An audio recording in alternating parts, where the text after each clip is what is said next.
পরবর্তীতে আগামী নির্বাচনে ইনশাল্লাহ জনগণের ম্যান্ডেট নিয়ে আমরা সরকার গঠনে সক্ষম হলে আমাদের একটি পরিকল্পনা রয়েছে এই যেই নারীরা শিক্ষিত হয়েছে এদেরকে অর্থনৈতিকভাবে স্বাবলম্বী করে গড়ে তোলা। একটু আগে আমি যে ফ্যামিলি কার্ডটা বলেছিলাম সেটির লক্ষ্য বা উদ্দেশ্য হচ্ছে সেটাই, এই নারী সমাজকে গড়ে তোলা। আমাদের হিসাব মতে বাংলাদেশে 4 কোটি ফ্যামিলি আছে। আমরা যদি পরিবার হিসাবে ভাগ করি, এবারে যে একটি পরিবারে 5 জন করে সদস্য ধরা হয়েছে।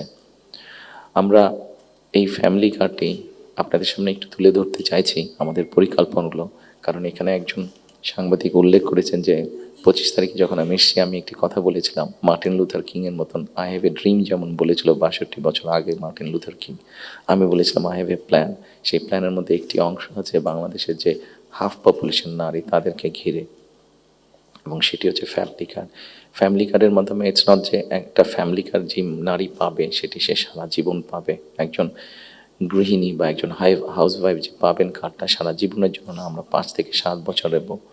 এই 5 থেকে 7 বছর তাকে আমরা একটা সাপোর্ট দেওয়ার চেষ্টা করব। সেটা টাকার হিসাবে হতে পারে অথবা এসেনশিয়াল ফুড আইটেমের হিসাবে হতে পারে।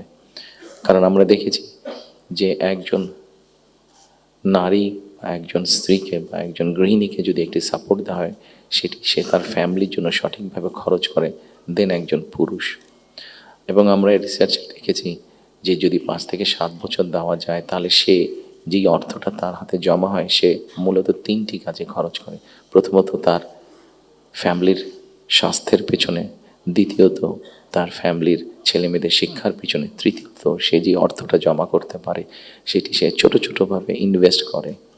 খুব স্বাভাবিকভাবে এইভাবে যখন সে ইনভেস্ট করা ধরবে, স্বাভাবিকভাবে তার গ্রামের লোকাল ইকোনমিটা স্ট্রেংথেন হবে, তার উপজেলার ইকোনমিটা স্ট্রেংথেন হবে, তার জেলার ইকোনমিটা স্ট্রেংথেন হবে, তার পরিবারটা শিক্ষিত এবং তার পরিবারটা যদি হেলদি হয়, এভাবে পুরো গ্রামটা হবে, এভাবে পুরো উপজেলাটা হবে, এভাবে পুরো জেলাটা বিভাগ, একসময় গিয়ে দেশটা হবে। 4 কোটি ফ্যামিলির মধ্যে আপনারা বলতে পারেন একবারে কি দেওয়া সম্ভব কিনা? না, 4 কোটি ফ্যামিলির মধ্যে একবারে দেওয়া সম্ভব না। গ্র্যাজুয়ালি আমরা যাব, যারা প্রান্তিক, যারা যাদের যাদের নিডফুল আন্ডার প্রিভিলেজ তাদেরকে দিয়ে আমরা শুরু করব। এই কার্ডটি আমরা আপনারা জিজ্ঞেস করতে পারেন হয়তো কার্ডটি কাদেরকে দেবেন। আমরা কার্ডটি জেনারেল রেখেছি, ইউনিভার্সাল রেখেছি, কারণ আমরা অতীতে দেখেছি বিভিন্ন সময় বিভিন্ন সোশ্যাল সেফটি নেটওয়ার্কের আওতায় যাদেরকে নিয়ে আসা হয় বিভিন্ন ক্যাটাগরি করা হয় এবং সেখানে কারাপশন দেখা দেয়। সেই জন্য আমরা এটি জেনারেল রেখেছি। এটি একজন গ্রামের কৃষকের স্ত্রী যেমন পাবে, ইমাম সাহেবের স্ত্রী যেমন পাবে, প্রাইমারি স্কুলের শিক্ষকের স্ত্রী যেমন পাবেন, ঠিক একইভাবে ডিসি সাহেবের স্ত্রীও পাবেন, এসপি সাহেবের স্ত্রীও পাবেন। তবে আমরা দৃঢ়ভাবে বিশ্বাস করি ডিসি সাহেবের স্ত্রী বা এসপি সাহেবের স্ত্রী নিশ্চয়ই ওনারা নেবেন না, কারণ ওনাদের ওটি প্রয়োজন হবে না।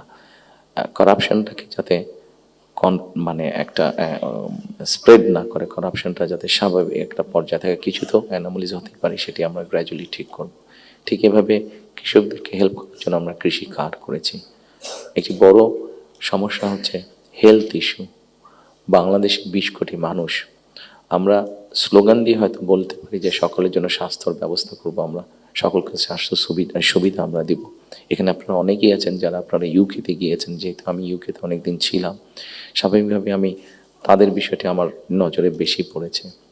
তাদের ওখানে বৈধভাবে যে কোনো মানুষ থাকে তাকে তারা পূর্ণ হেলথ সার্ভিস দেয়, সেটা যে কোনো ধরনের, সেটা বাইপাস হোক, কার্ডিয়াক হোক, ক্যান্সার হোক, সব রকম চিকিৎসা তারা দেয়। এখন আমরা কিন্তু এখন দেখা যাচ্ছে যে এই কাজটা করতে গিয়ে ইউকের মতন দেশগুলো, ইউরোপের যে ডেভেলপ দেশগুলো আছে তারাও হিমশিম খাচ্ছে। তারা এখন যেটা চাচ্ছে সেটা হচ্ছে প্রিভেনশন। তারা হিসাব নিকাশ করেছে যে একজন মানুষ অসুস্থ হলে তাকে যদি হাসপাতালে নিয়ে আসা হয়, তাকে যদি ওষুধ দেওয়া হয়, ডাক্তার, নার্স, হসপিটালে বেড সব কিছু, তাতে খরচ অনেক বেশি হয়। কিন্তু যদি প্রিভেনশন করা হয়, মানুষকে যদি সচেতন করা হয় যে এই খাবারগুলো খেও না তাহলে তুমি কিডনি প্রবলেম হবে না, এই খাবারগুলো খেও না তাহলে তোমার হার্ট প্রবলেম হবে না, এই খাবারগুলো খেও না তাহলে তোমার ডায়াবেটিক হবে না, মানুষকে যদি এভাবে সচেতন করা যায় তাহলে দেখা গেছে তাতে রাষ্ট্রের খরচ অনেক কমে আসে, মানুষের সুস্থ থাকে।